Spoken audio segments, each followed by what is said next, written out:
예전에 어떤 사람은 나무에서 땅으로 떨어진 사과를 보며 사과가 떨어지는 이유가 궁금했어요.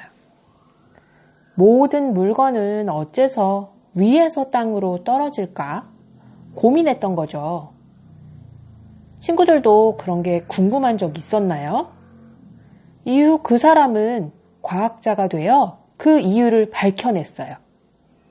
우리가 사는 지구에는 지구 안쪽으로 끌어당기는 힘, 즉 중력이라고 하는 힘이 있어서 위에서 놓아버리면 모든 것들은 그 지구가 끌어당기는 힘에 의해 떨어지게 돼요.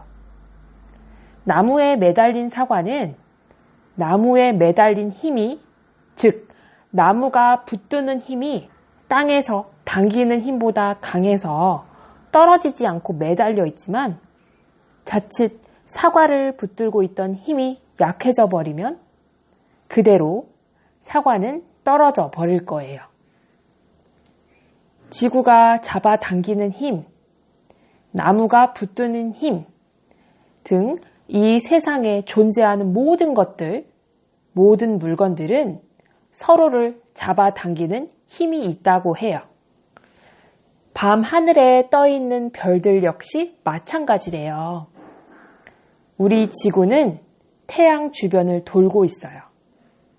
태양 주위를 빙빙 도는 별들이 많이 있는데 각각의 크기도 모양도 다르지만 태양 주위를 돌고 있다는 것은 같아요. 그런데 굉장히 신기한 것은 그 별들이 서로 부딪히지 않으면서 일정한 간격을 유지하며 돌고 있다는 점이에요. 태양 주위를 가깝게 혹은 멀게 돌고 있는데 서로 부딪히거나 하는 법이 없어요. 자칫 별들이 돌던 길을 잘못 들어 다른 별이 다니는 길에 들어서면 별과 별이 쾅 하고 부딪혀 대형 사고가 나버리고 말 텐데 그런 법이 없죠. 그렇다면 이러한 밤하늘의 별들과 내가 서 있는 이 지구의 길, 내가 서 있는 곳의 나무들과 땅에 붙어 있는 모든 것들이 다 흩어져 버리거나 날아가 버리지 않고 각기 제 자리에 서 있을 수 있도록 하신 분은 누구일까요? 내 힘으로 붙든다고 해서 붙들어지지 않을 뿐더러 우리가 태어나기도 전부터 각기 제 할 일을 찾아 각자의 자리에 서 있었던 그 모든 것들의 제자리를 찾아 배열하신 분이 누구일까요? 맞아요. 그분은 하나님이세요. 하나님은 이 세상 모든 만물을 만드시고 그것들의 자리와 역할, 각자의 모양을 만들어 하나님이 보시기에 좋은 곳에 세우셨어요.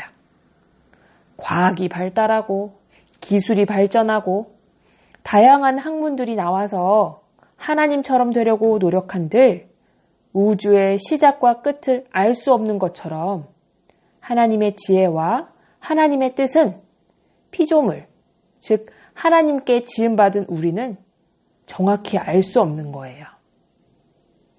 하나님과 함께 하도록 창조된 사람은 원래 모든 만물을 지으신 창조주 하나님과 함께 있을 때 모든 것을 알고 모든 것을 다스리는 축복을 가졌었어요. 그렇지만 사탄의 속임수에 속아 하나님을 떠나버린 이후에 원래 우리가 가져야 하는 축복을 놓쳐버리고 하나님 안에서의 축복을 다 빼앗겨버렸죠. 그렇지만 하나님은 하나님을 떠나버린 사람일지언정 축복을 주셔서 하나님 자신이면서 육신의 몸을 입은 예수 그리스도를 이 땅에 보내주시고 하나님께로 다시금 돌아올 수 있는 길을 열어주신 거예요. 이 세상의 모습도 마찬가지예요. 원래 인간이 하나님과 함께 할 때의 모습은 지금 우리가 사는 이 시대의 모습과 너무도 다른 모습이었을 거예요. 그렇지만 인간의 타락으로 인해 죽음이 들어왔고 세상의 질서나 이런 모든 것들이 변화되었고요. 그렇지만 하나님은 이대로의 우리 역시 사랑하셔서 이 세상의 모든 것들을 질서 있게 붙들고 계세요. 혹시라도 하나님의 마음이 변해서 이 세상을 붙들고 계신 손을 놓아버리기라도 하면 그땐 이 모든 것들이 파괴되고 무질서한 것으로 변화될 거예요. 어려운 이야기일 수 있지만 이것 하나만은 꼭 기억해요. 하나님은 우리의 모습과 이 모든 세상을 사랑하셔서 하나님의 손 안에서 이 모든 것들을 붙들고 계시다는 것을요. 우리의 모습이 상하지 않도록, 변하지 않도록 기다려주시고 사랑으로 품어주신다는 사실을요. 사랑의 하나님은 우리를 너무도 사랑하셔서 우리가 무엇을 잘해서도 아니고 무엇을 못해서도 아니라 항상 그 자리, 그곳에 계시며 우리를 보호하신다는 것을요. 하나님은 조금이라도 우리가 하나님의 마음을 알고 하나님의 존재를 알고 하나님을 느끼기를 원하세요. 봄에 피는 봄꽃들을 보면서도 맛있게 열매 맺는 과일 나무를 보면서도 때를 따라 옷을 갈아입는 나무들을 보면서도 산들산들 불어오는 바람과 푸르른 하늘을 볼 때에도 항상 그 모든 것들을 누리게 해주시는 하나님을 생각하며 감사하도록 해요.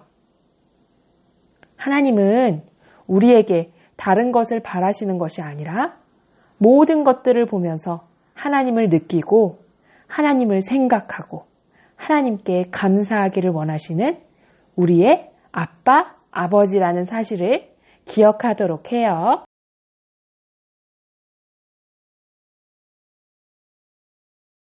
네, 안녕하세요. 오늘은 주님의 손 안에 내가 있어요 만들기 활동을 진행해 보도록 하겠습니다. 먼저 준비물은요. A4 용지 2장과 인쇄 자료 1장 뽑아 주시고요. 그리고 색연필, 가위풀, 필기구 이렇게 준비해 주시면 좋겠어요. 네, 일단은 A4 용지를 반으로 2개를 같이 접어주세요.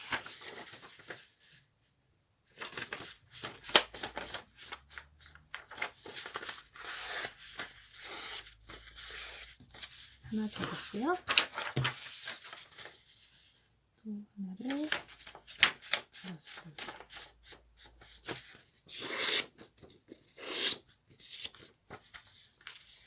이렇게 2가지를 겹쳐서 손 모양을 그려서 팝업 카드를 만들 거예요.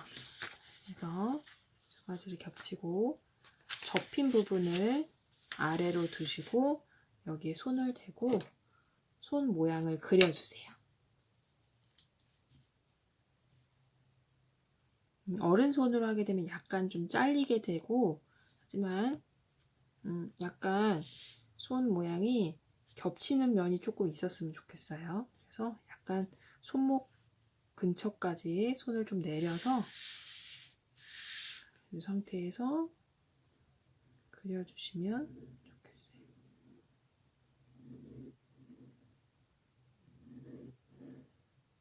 그려서 2개를 겹친 상태에서 같이 오려주세요.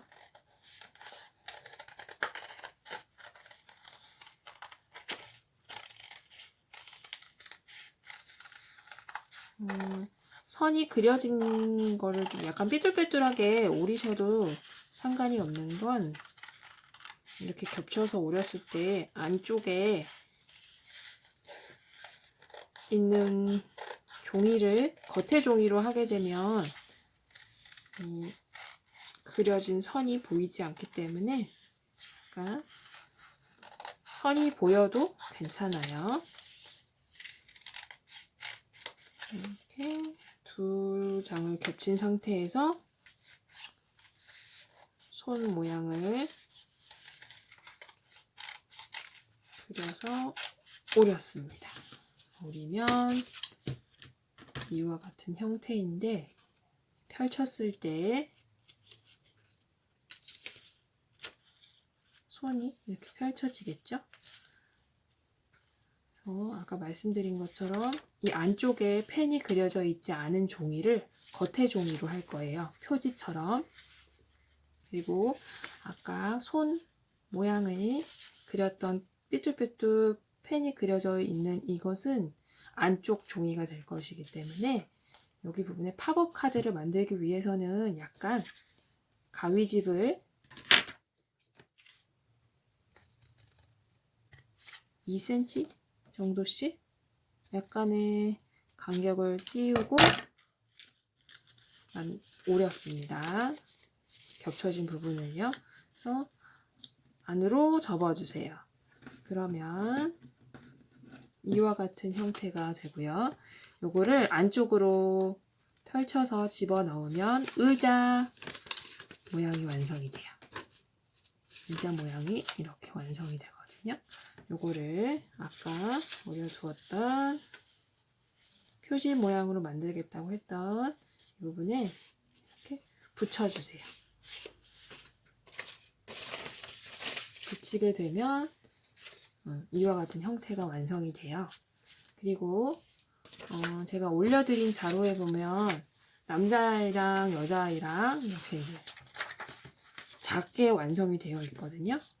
요거를 아이 성별에 맞추어서 선택을 하셔서 색칠을 하시고 오려주세요.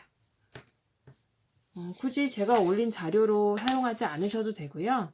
아이가 원하는 그림으로 내 모습을 그릴 수 있도록 만들어 주시고요. 이렇게 펼쳤을 때 이 부분에 이게 이제 하나님 손이 되는 거예요. 여기에 내 모습이 이제 이렇게 들어가겠죠?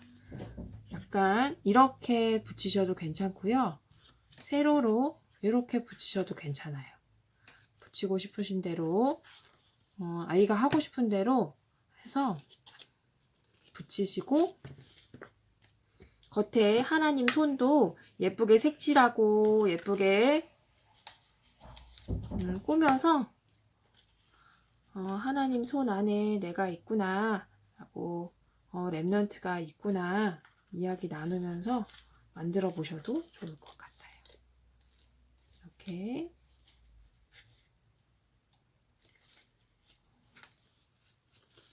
하나님의 손 안에 랩넌트 내가 있는 모습을 이렇게 완성해 보았어요.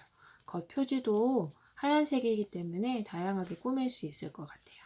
이렇게 해서 하나님 손 안에 있는 내 모습 완성해 보도록 해보세요.